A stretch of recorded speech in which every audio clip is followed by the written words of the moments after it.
দর্শক, যেমনটি বলছিলাম, আমরা জ্বালানি তেলের সংকট নিয়ে আবারও জানবো। আমাদের সঙ্গে নোয়াখালী এবং মুন্সিগঞ্জ থেকে যুক্ত হচ্ছেন আমাদের সহকর্মীরা। নোয়াখালী থেকে আছেন সহকর্মী হাসিব আল আমিন। হাসিব।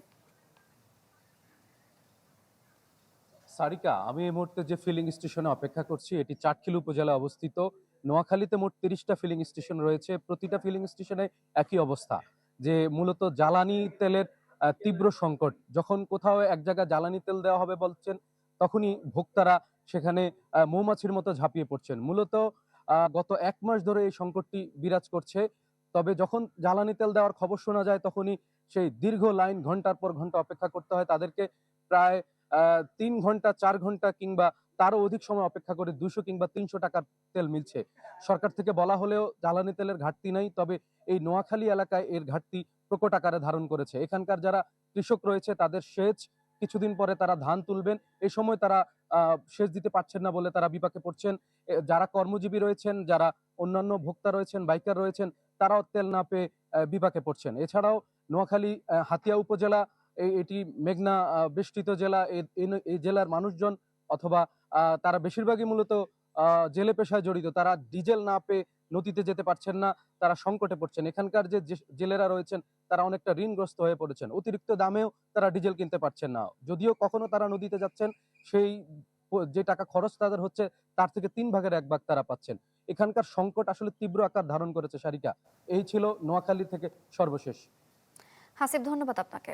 এবার আমরা মুন্সিগঞ্জের খবর জানবো। আমাদের সঙ্গে আছেন সহকর্মী শুভ ঘোষ। শুভ, মুন্সিগঞ্জের কি অবস্থা? সময়ের সাথে সাথে দেখা দেয় নিত্য নতুন প্রয়োজন। রেডি থাকতে হয় প্রতি মুহূর্ত। তাই এলো ইনোভার, যেন আপনি লাইফে থাকেন রেডি প্রতিদিন। Innova, designed for now. Sarika, দেখুন, জ্বালানি তেলের সংকটে কিন্তু একেবারে দুর্বিষহ একটি পরিস্থিতি বিরাজ করছে মুন্সিগঞ্জে।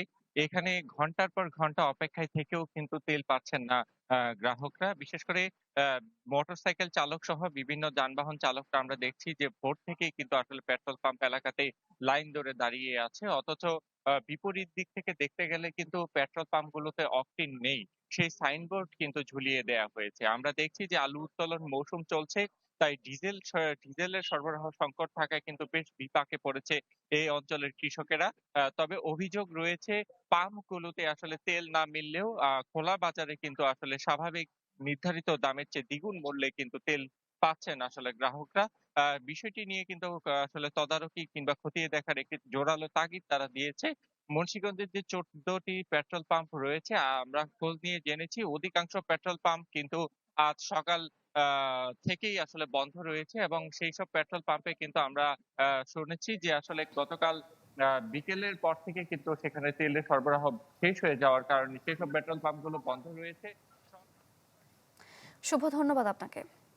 দর্শক, মুন্সিগঞ্জ এবং নোয়াখালী থেকে জ্বালানি তেলের সংকট নিয়ে জানছিলাম।